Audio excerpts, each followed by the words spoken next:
hello, Avanti. Hello, Oliver. Lovely. Thank you for joining me today and joining us and this union of our Conscious Together team. And I guess what I was really interested in exploring with you is, if you're happy to, our personal philosophies for helping ourselves and for helping others. So we're obviously united in our journey through mindfulness, and we've come from similar recent mindfulness backgrounds in terms of MBCT, MBSR, but we've all come to this obviously from our different positions in life and our different positions on the globe as well, different cultures and different countries. And so I suppose it would be really interesting for us to just share, if we're happy to, like I say, our personal philosophy for helping ourselves and helping our others, and helping others navigate the complex landscape of mental health and well-being, and see where we are in common and where we might have slightly different perspectives and what we can learn from that. Does that sound like a plan? Yes. Absolutely. And Lorien, thank you so much for bringing us together. I think it's one thing to celebrate that we're all coming together to sort of spread the word of mindfulness. But I think being able to talk together about issues that we all care about so much means a lot. So thank you for hosting us. Very welcome. Yeah, so I mean, I'll probably start off with my philosophy and pass it on to Oliver. I think for me, growing up, it was always a lot of challenges, and moving cities within India has been not easy, to say the least. So having to move friends, move schools, meet different people in different situations has been a very learning experience for me, and one that has taught me that we are never helpless and choiceless in any situation, which means that if we want to make a change in our lives, the option is always given to us. We always have that option with us at all times. And I think as a coach, as a facilitator and mindfulness teacher, I believe that if we are responsible for our own peace in our relationships, I think we make our world a better place to be for people we live with. So that is also the mantra of Conscious Together, where we redefine our impact on the world around us. How do we want to come across to people around us? So this is what my initial thoughts are. Oliver, over to you. Avanti, and thank you very much, Lorien, to getting us together. I think it's an interesting topic too. I think helping others, benefiting others is a topic can be looked at from various dimensions. Maybe, first of all, from the phases of life. I think starting from childhood, many cultures, if not all, educate that you should, it's not selfish, but protecting yourself is all okay. And we are born also innately with some kind of, there is a me. If I got hurt, then I have pain. So there is almost like an instinct to protect yourself. So thinking about others is almost like second priority. And of course, later in life, we experience different issues, and we try to search some answers and solutions. Some of the answers I've got was, first on the traditional wisdom side. So there is a altruism, like helping others is the right way. Right, I had that idea. In the meantime, being educated in today's, modern science, without those, I try to search if there's any evidence that shows this work from the science point of view, which I did find some great evidence. There are researchers on today, psychology, and all the scientists, psychologists put different groups together, measuring their level of happiness. Those that had compassion practice, or all these altruism, did show great more level of happiness. So that's approved. Again, after that, this mindful training, together with all those science knowledge, as well as the traditional wisdom to today, I think it's a good balance. So I guess in order to benefit yourself, you almost have to help others, benefit others. That's almost the only way.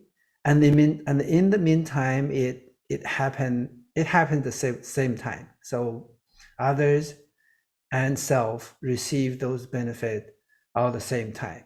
So I think helping others or benefiting others is definitely it's not optional. It's almost like a must. Definitely. Lovely. Thank you. Thanks, Oliver. Thanks, Avanti. So there's some really interesting stuff coming out there. And I suppose if I share a little bit about my sort of personal thoughts and feelings here on this, and then we can see how we overlap and intertwine, and where perhaps our paths diverge a little, and whether there's something that we can learn from each other in that, if there's something that we can delve into a bit more deeply. So I suppose for me, and I think this sort of resonates with what you were saying, Avanti, is very much around the ability. We do have the ability to change our life circumstances. And I think it's very easy for us to think that we are the way we are. And you hear people sort of make that claim left, right, and center. You like me the way I am, or tough, basically. And there's an element of strength in that, and I think there's an element of importance in our personal identity. There is, absolutely. However, we are also a social species, and we do need to work together. And absolutely, to Oliver's point, I think there's this sort of need for a communal altruism, this sort of community of kindness and sharing, and we are a social species. And we wouldn't have got very far if it was just the selfish gene. And I don't know if that's a Richard Dawkins who wrote about the selfish gene, or someone else. I might be trying to sound cleverer than I am. I need to do my research. But there's definitely a lot of stuff in the behavioral evolutionary psychology to support the benefit of working together, and actually putting others before yourself, even to the point of sacrificing the individual in some cases. So I mean, I think for me, mindfulness is a really powerful entry into exploring the self, because for me, and the work that I do with my clients primarily, and I know mindfulness is a large topic, but I find the thing that's probably the most key for myself and for most of the clients that I work with here in the UK is about building the discipline and the stability of attention to actually see what's going on, to actually observe the patterns of your behavior and the patterns of your mind. Because you've got wonderful tools, and this obviously links into MBCT, you've got cognitive behavioral therapy techniques based on stoicism and the such. But if you don't have the attention and the awareness to pull yourself out of the stickiness of your thoughts, it's very difficult to turn that attention constructively and ask yourself the question, is this thought true? Because you're completely lost in the thought. So for me, mindfulness is that absolute sort of first stepping stone to just going, oh, that's interesting. This behavior is happening like this. This thought is happening like this. This emotion is happening like this. But in itself, for me, mindfulness doesn't automatically give you an answer to that. And I think that's for me, and in my practice personally and professionally, I like to build these sort of layers on top of that. And that's very much around the human psychology, because it's one thing to notice what's going on, and then it's another thing to do something about it. And so that's why I really like the overlapping. So I think mindfulness is a critical foundation, and I think it's fantastic, and I think it's a great skill for everyone to practice. but I think you're really missing an opportunity if you, and I'm sure lots of mindful masters will cast me out into the streets for this, but I think you're missing an opportunity if you don't use that as a platform for something else, and that ultimately leads to helping other people as well as yourself, I suppose. So I'll pause for breath there. Wow, wonderful. Avanti. I'll let you speak, Oliver. You seem to have ideas. Go for it. Well, I guess first of all, I think, Lorien, I couldn't agree more that mindfulness can help us just finding out our just day-to-day thoughts or maybe actions, because we thought is insignificant. Looks like in life there are so many more significant things you need to accomplish, but coming back again, we'll talk about the current moment, like right now. I guess I want to start with the flight attendants example again. So the broadcast always tells us that once there is a lose of cabinet pressure, you need to put those oxygen mask first. Back to what I've said earlier, this is not selfish. This is not, I guess sometimes people get confused because life or anything that's not always that one-sided. So this self-compassion, mindfulness in one sense can help people, get enough oxygen so that you are healthy or powerful. You got the strength to help others. I think that's one function, one thing that definitely mindfulness can help. Also, to your point, Lorien, for some practitioners of mindfulness, you may know there are those autopilot. There's so many thoughts going on just in one instant, right? For example, I feel mindfulness started with, like Zhang started with those that had the chronic pain. And chronic pain is not uncommon, actually. I guess especially when we grow older, it's almost like unavoidable to most people. Okay, but those pain, after that, most people don't know those pain can cause you to think more, like, why me? Why it didn't happen earlier? Why is it happening now? Can that be even worse? How can I get rid of it instantly? Right? Many thoughts, maybe 1,000 thoughts in a second, but without your notice, right? Even by knowing that, then you can separate what is an objective pain to the real suffering that you are suffering from, or anyone. So I guess in that sense already, that could help so much. You separate that. Of course, nobody becomes a Kung Fu master by simply realizing, hey, these are separate, right? They are not together. Pain is pain, suffering is suffering. You have to practice because it's been so strong. The habit has been so strong, you automatically go that pattern. However, the good news is to practice and separate, and it definitely help or won't hurt. First of all, to have the right view. You have to know that pain and suffering are separate. And then back to the flight attendant example, by practicing this, you can be that someone that put the mask first and you got enough oxygen, you're powerful. To someone next to you, you're helping them, right? And you're benefiting others. So I guess this is what you mentioned, that the mindfulness can help. Absolutely. And to your point, Oliver, I think we get quite caught up in a challenging situation. For example, if I've lost my wallet today, I will keep suffering the thought that I've lost that wallet for, say, a whole week to come. And I think the difference between pain that occurs the first time, in this case, losing my wallet, has already happened once.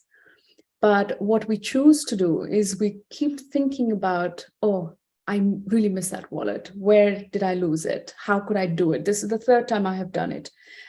What will my friends think? And so on and so forth. So I think we like to sort of marinate this one situation called losing our wallet with a lot of other thoughts, which therefore increase our suffering, increase the mindless thinking bit, which can be easily caught in the moment and seen through that feeling, that is through that emotion, rather than going up in our heads.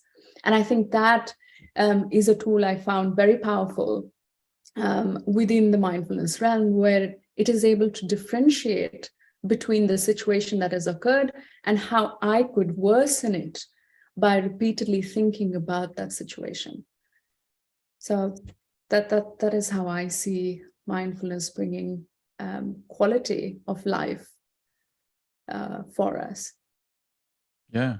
No, definitely, Avanti. And I think it's interesting because you're sort of, I say you, the mindfulness is kind of trying to fight against our evolutionary psychological tendencies, which is to think about or to remember our errors or our failures or the things that went wrong to try and protect us from doing it again. So it's always, and that's what I find really interesting about exploring the sort of the psychology side of things in conjunction with mindfulness, because you've got to sort of walk this sort of tightrope, I think, of the balance. And again, to Oliver's point, I think you've got to have the flight attendant, you've got to put your own mask on first, and self-care isn't selfish. However, I see instances of people who get lost in that stage of their development and are just chasing their own well-being to the exclusion of the giving benefit to others. And again, I think this is where, Oliver, you talked about the need for compassion, and I think altruism, and I think that's critical. And I think this is where a moral framework is absolutely paramount, because you can be mindful, technically, you can be mindful and let go of all your indiscretions and use it as an excuse to make more, or to not feel, and not that you should necessarily unduly suffer for yourself, but to not feel guilt or remorse for doing something genuinely a bit selfish, perhaps. And again, I think there are plenty of examples, even with enlightened masters, and I think Sam Harris talks about this quite a lot, the gurus who go on sort of rampages with their students and cause all sorts of mental harm to them, and under the guise of enlightenment and doing mindful practice.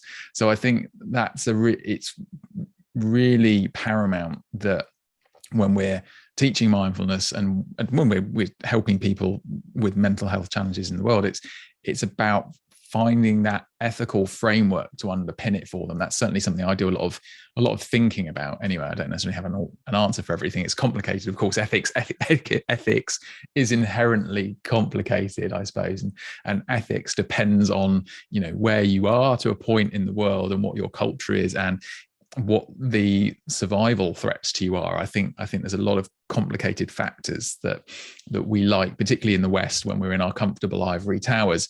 We like to cast judgment on other people because we have all these things and it seems obvious and easy to us. But actually, ethics can be very different if you're really in a really bad place, perhaps. So, yeah, I kind of do have some thoughts on that also. But I'm wondering if putting a concept of ethics could solve the issue totally. It reminded me one guy called Confucius. Confucius wouldn't found a university or a education system like today's, right? You put 100 people together in a classroom and try to teach them the same thing. Every individual is different. Their capacity, the ripe level of their wisdom is different. That's why even on mindfulness, that could be different level also.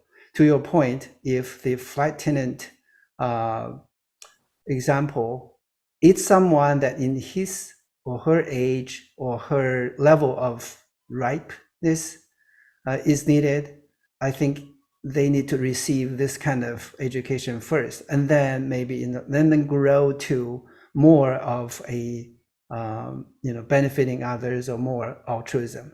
Because for some people, if you tell them, hey, you should benefit others 100%, they may just leave. From a mindfulness teacher point of view, I think it's better to keep them until they're more ready for the next level. I probably want to look at from that dimension also. But of course, I agree with you to putting some. It's not just a technique, definitely, because our mind, I think, has more, and then just like a machine, make it more clear, adjust its focus like a camera. I think definitely it's more than that. And I agree with you completely, both Lorien and Oliver, in that I think talking about ethics is very important when it comes to the realm of mindfulness. Like you said, Lorien, I think it's currently mindfulness is practiced by different groups of people. And again, culture and where they are in their evolution matter. But I think as MBCT teachers, as mindfulness teachers, it's very clear from a practice level or a teaching level for us to, I'm gathering words here, but to have a consensus on whom we will train. And I think that is paramount to Conscious Together as a platform for mindfulness teachers, being that the ultimate intention of teaching and training is do no harm to the other person. And while today mindfulness is treading very thinly between a therapeutic intervention versus a psychological intervention, I think for us as practitioners, it is very important to lay and establish a foundation with our clients, with our participants, with our groups, to ensure that they don't have deeper psychological needs, which may not be met by a more generic mindfulness training like we would do. And I think establishing that trust with your client in the very few first interactions is very important. Ruling out any discrepancies or misunderstandings if people come from different cultures. I don't know how you see it, but I feel it's a very important first step to establishing trust in the relationship, to say, what are the needs that you come with? What is the history and the background you have? And how are you looking for mindfulness to help you in the current situation? I think that conversation is very important.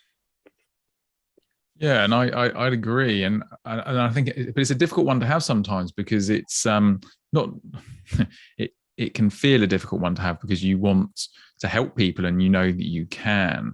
And also there's a lot of competing sort of mindfulness approaches looking to offer, the simple solutions for people. But, you're absolutely right that appropriate screening really should take place. And what I find working with people in my own practice, again, and what mindfulness helps us discover, and sometimes this can be very uncomfortable, is often the challenges in our own lives and our own, repressed and suppressed emotions and past, and even trauma. I mean, when you start scratching the surface of trauma, it affects so many more people than you would assume if you're not working in the field. And as we know, mindfulness can absolutely, do wonderful things for the healing of trauma if it's handled skillfully and carefully and with patience and care.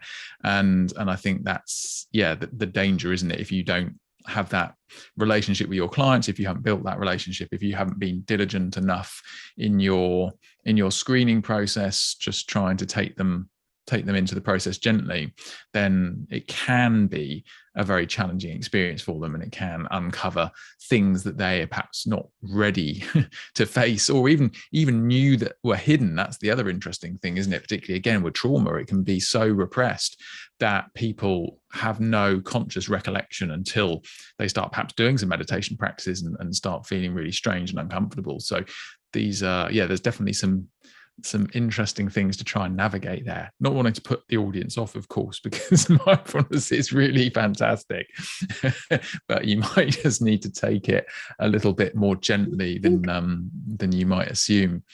And I suppose, again, this ties into it being a skill. And I think this ties into something, Oliver, I think you touched on earlier, and I just wanted to come back to that. But it's this practicing. You don't, I can't remember what example you used at the time, but you don't, I think Kung Fu, you said Kung Fu, and you don't read a book on Kung Fu and know how to do it. It doesn't matter how many books on Kung Fu you read. You don't get the skills if you don't practice. And it's, for me, this is one of the huge missing links with mental health generally, and mindfulness as well, is that it's a skill. And I think this is applicable to most avenues of mental health, right? Whether you're talking, CBT or NLP or counseling, right? You're changing the behavior of your mind. And that is a skill that requires just as much investment as if you were training to play football, right? You couldn't read a book on football, having never played it, and then go and rock up and play with any degree of skill or competence. So I appreciate I've merged some topics there, Avanti. We're talking about screening clients and the tightrope between therapy and sort of mental health, and then moving into the skill side of mindfulness. But again, I suppose that's the joy of mindfulness. It's difficult to describe concisely and to really drill down to one thing. It's very expansive. I love the passion that comes out when we talk about mindfulness. So I'm only happy. I mean, if we're able to sort of convey that joy talking about it, I think for what my experience with clients has been with mindfulness is, I think even if they come with some prior experience with, learning mindfulness on a YouTube channel, for example, they do feel a lot more value in sitting down with a teacher or in a group, just given the fact that when there is a reaction to a meditation, say there's probably a reaction like, I don't know, maybe a stiffer back, or you have more irritation, or you don't feel very well in your body. And I think having somebody who can guide you through these reactions is something that is really important. So while online resources can be really, really effective and helpful, I think getting deeper into the practice of mindfulness has shown to gradually decrease trauma stored in the body. And there's a lot of work done by Dr. Treleaven, and there is a lot we can go into talking further on this. But I think we have to come with an intention to learn mindfulness as a skill for life, rather than a tool that we can try for a couple of days and then, trashed in the bin. So it wouldn't work if it's for a very short time. It'll give you some results, but I think really a longer duration practice is what is going to really help you address or make life changes or increase your quality of life. So I don't know if that is a good response to your question or your comment, Lorien, but no, absolutely. I love it. And I think, one of the analogies I use in terms of your point about it's got to be a skill for life is I don't see it as any different from cleaning your teeth, right? In that sense. So you don't stop cleaning your teeth and think that your teeth will stay healthy and shiny. And you don't stop exercising and think that you'll keep your level of fitness. But again, in mental health and in all, I think in virtually all of the practices of mental health that I've encountered, and I certainly obviously haven't encountered all of them, but people think that they can do something for a day or a week or even a month and then they're fixed and then they can stop. And that really doesn't work for mindfulness, and it really doesn't work for any of the behaviors that you have in your mind. I think, unless you get a there are things that can obviously hard rewire your brain, and that's typically trauma, and that's typically negative. But if you can sort of flip that into a positive, then you can hit that switch, and you can change a behavior. But that's unlikely, I suppose, in a sense, right? In terms of most people's day-to-day experience with themselves and their willingness to change, they don't have that hammer to the head that suddenly makes them stop smoking, right? That it's something that they've got to work on constantly. And yeah, so mindfulness, cleaning your teeth, doing your exercise, anything that you want to change in terms of your relationships with other people. I mean, this is the crazy thing, isn't it? You can go to marriage counseling. You do a couple of sessions with a marriage counselor, for example. I haven't fortunately had to do this with my wife yet, but people do. They go for 2 sessions and they go, wow, I've really learned something, and then they stop. Mm-hmm. And what happens invariably is they go back to their old patterns. It might take a week, it might take a month, it might take a year, but if you don't keep investing in the changes you want to make, you go back to what's easiest, and that's your default responses. So anyway, sorry, that's a very long-winded response, Avanti, but wow. So I guess I can't help mentioning smoking. It took me about 7 years to completely quit. My first quit lasted 2 years, which was not bad until an old smoke friend came to me, to another country actually. And and then you can see back and forth. The good news is the trend is, it's getting, you smoke less until, and then it lasts much longer time. My last cigarette actually helped me to realize it was really not the, any biological, it's really the mind. It was some kind of anxiety, or deep in my mind, I was looking for something. And cigarette by then was kind of like a temporary remedy. I found out I kind of needed some kind of friendship. I cannot make someone not happy by rejecting the offering of a cigarette until my last one, but it took 7 years. That resonate what you said, Lorien. Mindfulness may sound simple, but it's not easy. You can't just again read and have one session and then jump to the old habit. That's very true. So it needed practice, needed diligence. However, on the other hand, I also like to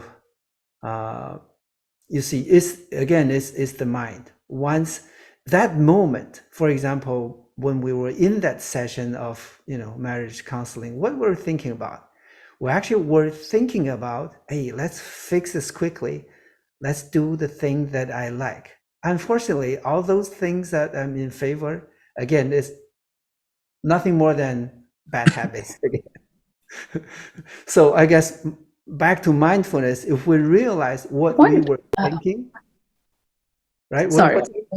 What we were thinking, even at that moment, we know we were trying to just get rid of this thing in front of me and get into some other bad habit. If our mind was clear enough, our awareness was there to that moment, I think that could help also. I guess, again, that's how I think that's why and how mindfulness can come into play.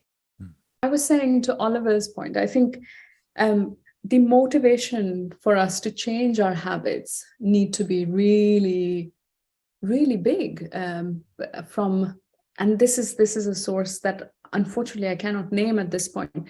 But the paper talked about how motivation increases when your negative consequences also increases.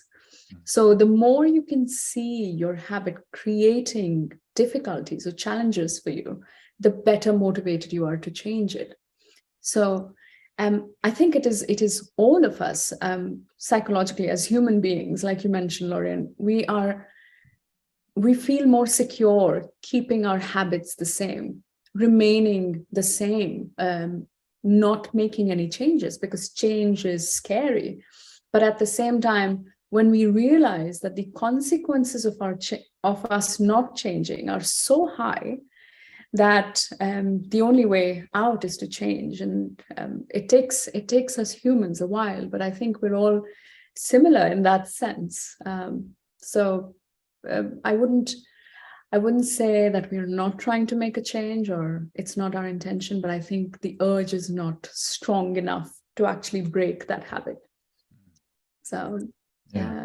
And I suppose that's where mindfulness can help as well, because we can recognize those tendencies and our struggles and be more compassionate with them, and help understand our why we might want to change and apply that. I think that's a whole new topic that we can focus on perhaps for our next conversation, because change is a big one, and mindfulness and supporting change. So I don't know if you guys would be happy to do that if we because otherwise I think we could probably talk all evening about mindfulness. But I'm conscious that we have other things that we need to do with the rest of our time as well. So I mean, does anyone have any sort of final thoughts or final tips or best idea that they'd say for starting your mindfulness journey, perhaps to help wrap this up? Yeah, maybe I'll go first. I think one of the Zhang Kabat-Zinn's summary on the 7 attitudes of mindfulness, it's always been my favorite. Workshops or talking to people, even be able to talk. One of them, like acceptance. There are actual examples, like some lady, very smart business woman, but she's got depression. She was able to listening something, broadcast, some forums for discussion. That one key word, like acceptance, all of a sudden hit her. So, hey, I'm depressed, and so what, right? Let me accept the fact that I am depressed. That one single word, acceptance, did help her get out of the depression. I think if somebody wants to look at mindfulness, go take a look at Zhang Kabat-Zinn's 7 attitudes of mindfulness. I think it should be very helpful. Thanks, Oliver. That's really good. Thank you. Avanti. And I think my tip, would be to just being able to carve out at least 20 minutes a day to simply just sit down with yourself without an agenda, but to look at what's showing up in our minds this morning or this evening, whenever we decide to sit up. Because I think once you start viewing what's showing up in your mind, you're able to do a lot of magical things with it. So just sit down every day for 20 minutes, and that should be a great start. Brilliant. Love it. Thank you, Avanti. And I suppose my final thought then will be just begin again. And this is, again, another really core principle for mindfulness. And I remind people that although they can't remember it, not many people can remember this, but when you were learning to walk, you were rubbish. But you fell over a lot. You were no good at it, but you didn't stop, and you picked yourself up, and you figured it out, and you then learned to run and to jump and all these other things. And that's true as well for your mindfulness journey. You will fall over. You will, it won't necessarily feel easy to start with. Begin again, and you'll get there. It's worth the investment. That is fantastic. And I think before we end, if this gets enough views and we get more people, you know where to find us.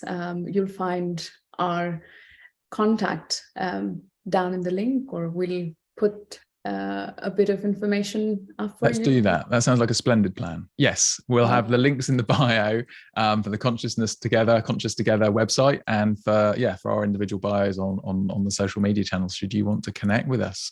And hopefully, if you've got any questions that have come up through this conversation that you'd like us to try and answer next time or reflect on next time, please do drop them below as well. It's always good to have that input and hear what you guys think about what you have heard today. Thanks for being part of it. Thank you, Oliver. Thank you, Avanti. Really appreciate your time. And I really look forward to doing this again. Absolutely. Thank you, Oliver. Thank you, Lorien. It was a lovely experience. Thank you for having us. Take care, guys. Thank you.